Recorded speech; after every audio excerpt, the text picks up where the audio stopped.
Hey, welcome to our third episode of East Meets West of Vinyls, here especially focusing on collecting Japanese records. And so here today is our part one of many parts of Kiss record collecting. Kiss has been for fans of Kiss, they're insane with their record collecting, just like myself. I'm a huge Kiss fan, and you gotta have everything. Mm-hmm. And so when it comes to, I got some new people actually calling me up. I'm actually selling a lot of my records right now, unfortunately. But a lot of people have questions about, all the OBs. Mm-hmm. They didn't know there's like 3 or 4 different OBs that you gotta get, or 5 or 6 OBs. Some have inserts, some don't have inserts. So, and and again, it's OB. If you watched our first episode, it's OB. Mm-hmm. Not OBI, OBI, or whatever, it's OB. So let's just go right into this and do a real quick thing on our part one segment of Kiss in Japan. The very first album released ever in Japan from Kiss was Dress to Kill. Cool. And OB right here, very standard, simple OB. Just no pictures or anything like that. And then I wanted you to talk about this. What we talked about on our off time was the titles of the records. A Japanese company had a kind of custom put Japanese title on the obi so that everybody can read. Besides that, writing on katakana and the phonetics, and most of artists have their own Japanese title. Okay, all like for albums like like Aerosmith, whatnot. Yeah, artist is a Kiss right here with the phonetics.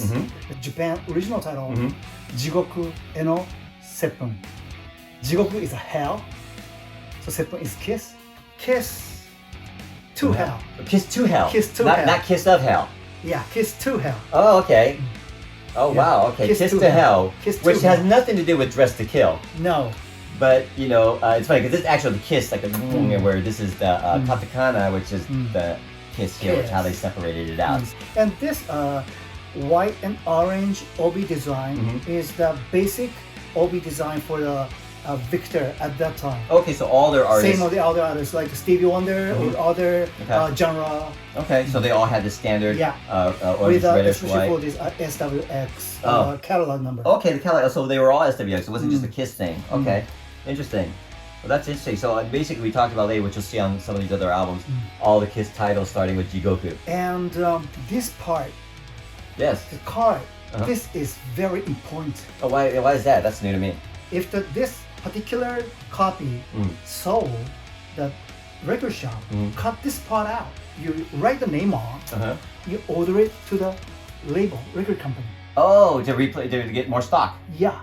Oh, so it's kind of rare to have that on there. Sometimes they skip it and just order by phone or something. Ah, but that's what that was for. Yeah, this is for the restock. Okay, yeah. Oh, that's kind of interesting. I never knew that. It's not for the fan. It's not for the user. It's for the shop. So this is a line here, cutting line. So when you actually cut this, would the OB still stay? Or would it still be glued? It still stays. Oh, because it glues all the way up here. Yeah.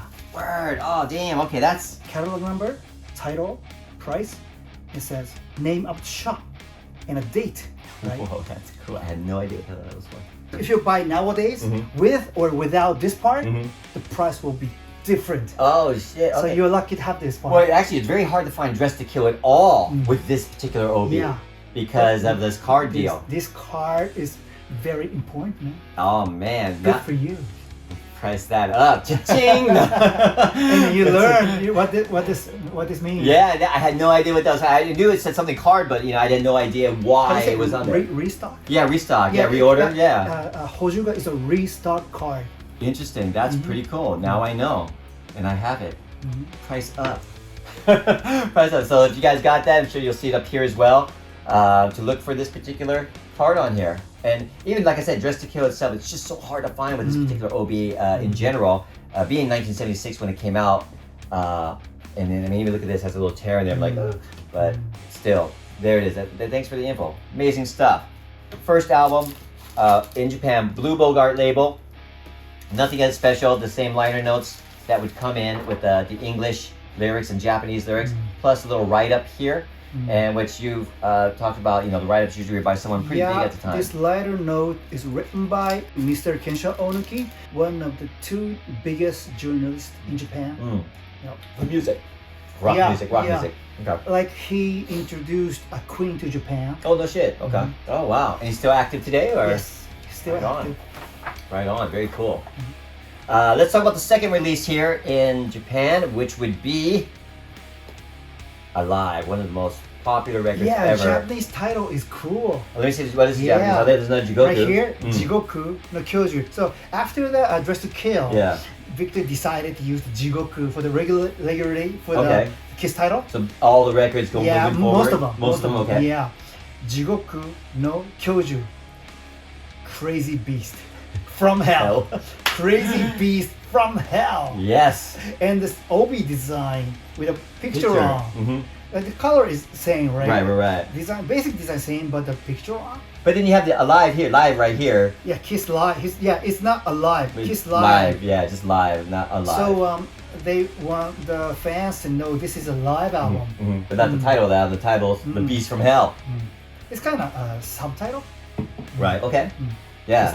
See, this is kind of the only record I've seen that on the subtitle on there. And let's talk. Is it? Let me see if they have that back order thing that you talked about on the Dress to Kill. No, it's gone. Did they cut it? I think it's cut. We cut, so they used it. Yeah. So possibly, as you see, it is not on there. So interesting. Interesting stuff. What is this down here? Anything special? Is this is a catalog for the Dress to Kill. Oh, okay, right on. Yeah. Which is the Jigoku no Seppun. Kiss to Hell. Kiss to Hell. Yeah. At this point, Dress to Kill was the only album. Right. Pre-released. Right, because you have all the ones here where they're like wondering what the hell this is, probably, huh? Yeah. Yeah, because you had your other albums advertised and Alive, but in wasn't Japan, released yet. First two wasn't released yet. Right. And here's the advertisement for the Kiss fan club, and this is very interesting. At the time, there was no intention for protecting the personal info, right? Right. It's a personal address for the leader of the fan club. They gave the real personal address? Yeah, it's a name. It's not a company. Right. It's the address for I think it's a girl. It's the name for the somebody's house. Oh my gosh. So much for that. And then the stalkers began. Whoa, that's insane. Personal address. Wow, we won't do that anymore. You got like IP blockers and what have you. So cool stuff. But yeah, that's so interesting that what you mentioned on the Dress to Kill only advertised was the only record available at the time when this was out. And again, it's pretty much simple. It's the same as the US, except obviously a lot more heavier duty cardboard, for it. Same, picture booklet that came in here, and you have the liner notes as well as like English lyrics and whatnot that were also in here. The Blue Bogart label, and again, this is the first pressing. Obviously, Blue Bogart label. So that's pretty cool. And then that was pretty much which launched Kiss in the US was the Alive, and then basically I guess pretty much launched it here as well. Yeah, because first three release of the Kiss didn't make a big hit even in the US, right? Anyway, so that Casablanca almost bankrupt. Yes. First big hit for Kiss, right? Because they captured the essence of their live show. Yeah. Pretty much. That's what they were saying anyways. Yeah. This album hit the gold record, right? That's the first record. Now they've all hit gold, but during that time, it was the first one to hit gold. First gold status. Yeah. So that's which pretty much, the record was able to survive and eat, and then continue making records so that we could all spend our money collecting them. This cover is great, man. Oh, I love this cover. Cool, right? Well, it was out Soundcheck that they did this. So that actual stage. Yeah, actual stage, a Soundcheck in Detroit or something like that, at Cobo Hall or something like that. But that's what this came from. So it is actually live. Yeah. That is a badass cover. They actually have this post when they came to Japan the first time. That poster was of this one too. It was really cool. It's kind of hard to find as well. But yeah, great cover. And Kiss was the very first artist to put this big band logo on the back, right? Right. Well, from what I understand, Yeah. And then bands do that to this day. I mean, everywhere in Japan, actually got like boom, boom. Every band does that. Yeah, exactly. Even from pop singers and whatnot. So. Crazy Beast from Hell. Crazy Beast from Hell. Crazy Beast from Hell. That's really interesting. I love how they changed the titles. So if you're ever in Japan looking for like an album, you ask for them, you got to know the Japanese name of the album. Mostly A&R guy decide the Japanese title. A&R guy. Man, I haven't heard about A&R guys in a long time. Do they even have A&R guys anymore? Well, I know Japan does, but US, I don't think they have that many A&R anymore because you don't really find artists anymore. Oh yeah. You don't find. You don't go out. You go on Yeah. YouTube and whatnot. A&R is not. It's not a word I've heard in a long time. A long time. We call it director. Oh yeah. Okay, Director, I've heard yeah. that. Yeah. Because their director job is is more work than with a just. producer, right? Yeah, it's almost like you're working directly with the artist when they Yeah, record yeah. and whatnot. Different definition of Yeah. A&R. Okay. Here is another issue of Alive, and this is the welcoming anniversary additional OB that was put on these albums to welcome Kiss to Japan for their upcoming tour in 1977. And this, I believe, is the second pressing of the Gatefold again. Different OB. Yeah, different OB. And actually, this is a reissue. The VIP catalog number. Yeah, the catalog numbers reissue. changed as well. These upper two words is coming to Japan. This word is come, and this is sun, right? Sun. This one sun stands for Japan. Oh, yeah, well, yeah, the Rising Sun, yeah. And this one is to note, write down, right? And this is to hope. Note and hope means anniversary. See, you're learning your Japanese right now? And this is disc, all kinds of disc. So this is anniversary release for Japan tour. Right. All that was that. So next week we expect you to write all this down and show us your kanji skills.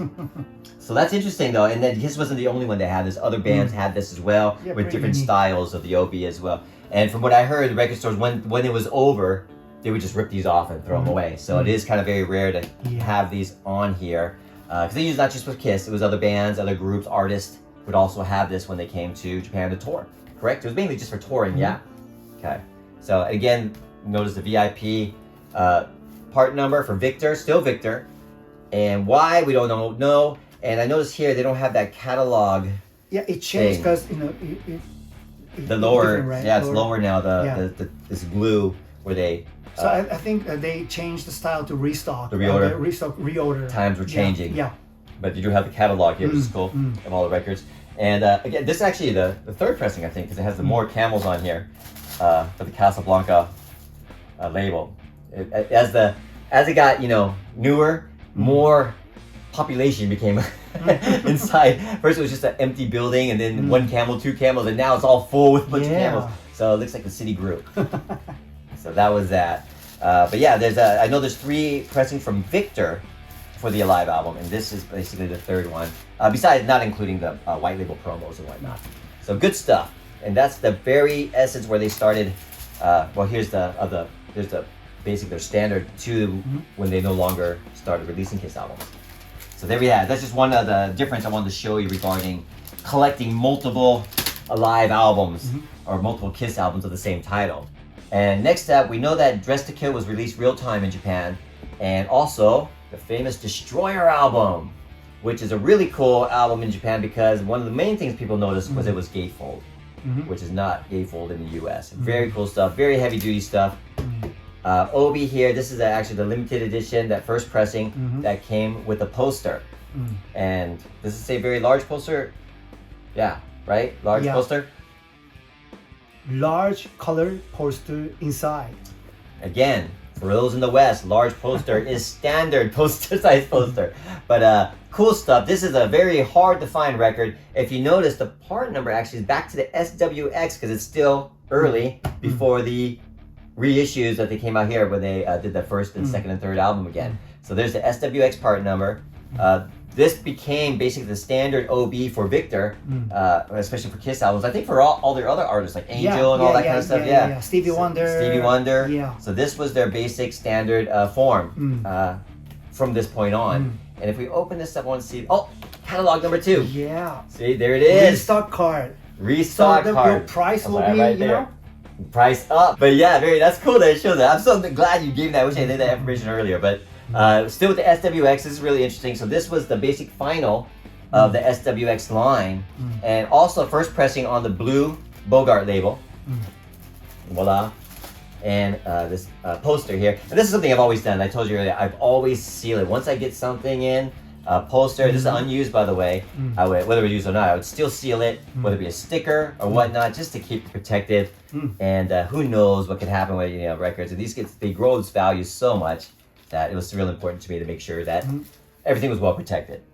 And that's that. Smart move. Right. Thank you, sir. I actually learned a lot of things from you with protecting as well. Again, many issues out of this album, reissues, and I believe the other ones are actually VIP number, the VIP part number with the second and third pressing of it. This was the only one that came with the poster. All the other ones did not. And there's nothing else other special that came with them. So, but that's that. Oops. And of course we have they came in with the liners. But damn, there's a catalog number on there. I'm gonna start looking at all. Wait, check your records, dudes. Look for that little card, catalog card. There we had Destroyer, which was basically real time, and then afterwards they decided to release the original catalog of the first 3 albums again. And of course you have the first one being their debut with Kiss. And I love it. You had a restock card. Yeah, I got a restock. Dude, I'm like, value's going up, man. I'm getting richer as I do this show. Yes! That is so cool, man. Oh man, it blows me away, bro. Seriously, it blows me away. I'm gonna check my other ones too. But there's that restock card that he was talking about earlier. But again, the standard issue of now with the red Obi, pictures at the top, Kiss. This is the first pressing which had the Casablanca on the lower corner. Right. So this came out in 1977? Right, but it had to be 77, right? Because that's when they toured too, when they toured. So very cool, man. I keep on looking at that. It's cool stuff. Yes! And of course the inner liner. And here's actually the catalog. You see the Destroyers right there with the SWX. Yeah. Dress to Kill, SWX. Yeah, that's the first one. Kiss Alive, S-Jet. This is a double album. Yeah. It's not the timing, right? Oh, okay. So that's why the S-Jet, that's why I got 69-70. Double album. So that's why they had an S-Jet. That's why the S-Jet's there. Then Destroyer is a single album. Right. So it has a SWX. Yes. So the S-Jet was for double album and the SWX was a single. Okay, yeah, good. I think so. That makes sense. Yeah. Because the Destroyer is also SWX. For Hotter Than Hell. Announcements for the Hotter Than Hell is the VCW. Yeah, that's not, because they have a VCW here. Yeah, VCW here, it's a cassette number. Yeah, cassette number, yeah. Why no number for the LP? Record. So the cassette came first? Was that the date? Because it's September 25th, right? No. Dropped. Yeah, dropped. Yeah, they just dropped. Or it just, they forgot it. Maybe they forgot it. Right? Yeah, that makes sense. Yeah, I mean, I think back in the 70s, you had to do manually place everything down, and so maybe just they forgot or dropped. Yeah, because it's missing a space right there. Yeah. I want to see if there's anyone in the world like that. So I'm sure you can see it up here on the biggest screen, but here's a catalog for all the albums that they went ahead and released, reissued after Destroyer was out with the SWX part number and then the cassette part number, which are also very hard to find. That's another thing you want to collect. I'm not going to get into that, but here, the Hotter Than Hell, September 25th, they only list the cassette. And there's a big blank space there, so it looks like someone dropped a piece of paper that was supposed to be there. You're fired! This is interesting. That is it. It's fun going through this stuff right now with you. It's really fun stuff. But I want to check out the Hotter Than Hell album coming up soon. But anyways, that's really cool stuff. Again, first pressing, I told you already, and a Bogart label. And again, there's like 3 different issues of this with the beige label. And the blue label apparently is really hard to find right now. So, especially with the card, the reorder form. So there.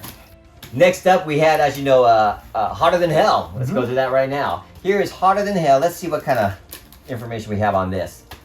What's the title for this one, by the way, in Japanese? Yeah. Let's do this. Jigoku no Sakebi. Scream of Hell, you can say. Okay, Scream of Hell. All right. Interesting. There's the Japanese characters on the cover. Right. I know. That's interesting. Yeah, see, that's really cool. And one of the reasons I thought Kiss was so popular in Japan was because of this album. But it said Jigoku no Sakebi is here, right? Right. Oh, it's the same title. Just use it because it's already there. It's that idea from the Victor. It's already there. You know what? Wait a minute. Let me check the US issue. Let me get they just used it? Well, because I have a US copy right here. Let's look at the US copy and see if it's on the US copy. Yeah. It is. It's right there. It's right there. It's right there. So basically, the Japanese just used what they had. That's interesting. Okay, so they just ended up using the Jigoku from that, and that probably just continued. Yeah. That's really it. So it wasn't really idea. Victor is already there with this title with Hotter Than Hell. Cool. Look, I'm learning all this new stuff every day. And this power. Yes. Chikara power. And that's been a symbol of Kiss's logo for so long, man.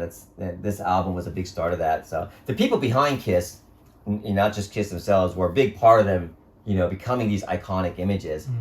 Great album too, by the way. And this here is this is the first pressing, and it does have the VIP number, standard, the OB and whatnot that the Victor started using, 2500. Blue Bogart label. Interesting stuff. Again, nothing came with special, just the standard, liners in the catalog, and that was that. But that's interesting regarding the title in Japanese. And let's go lastly with our last record that we're gonna go ahead and show for this part 1 of Victor releases for Kiss. And this is actually not the first press, because we already saw the first press, which is the first album to come to Japan. And this one here is ripped. I kept it in there. It sucks, but it ripped off, and it happens, so but this is actually another pressing when they re-released it again. And there's the catalog there in the back. And anything, so here's the bottom where it glues. So they stopped using the system of reorder cards on there, and simple second pressing came with a beige label with the not so populated desert. Oh yeah. See, 2 camels only, man. After season. And holiday season wasn't around yet. It's off peak hours. But this was pretty much what you got for Kiss early in the 70s. Especially after the tour in 77 when they did Budokan, they re-released these albums. And that was that. Well, there it is. The reissues of Kiss. Welcome to Japan. This is ripped. But still, it was there. Yeah, still rare. Still rare, yeah, actually. Yes, that's why I keep it. But these OBs again, the anniversary. This was for the second issue of Dress to Kill, man. And so I think that should conclude our part 1, because there's just so much stuff to talk about Kiss, dude. I get tired talking. Well, I could talk about Kiss all day long, actually. But there it is. That's your part 1 for the first 3 originals. And the originals, as you know, was released afterwards. We'll talk about that next time on East Meets West Vinyls, man. Thanks, bro, for actually explaining a lot of that stuff that I had no idea about, that I could actually share. You always learn something new. You learned the lesson. Dude, I learned something every time we talk about, Japanese records. I thought I knew a bunch, and I find out, oh man, there's always more to learn. And also I can share with other people too. So really cool that if you could watch this, you'll be learning some new shit. Yeah. And Asahi is great beer. Another thing. Cheers, bro. And happy belated birthday. Thank you. We're gonna grab some more beers after this. So there. Cool. Thanks, man. We'll see you next time on a special episode of actually cleaning on how to take care of your albums once you get them. So really cool stuff. He's gonna clean one of my records. Pretty excited. Thanks, man. All right. We'll see you next time.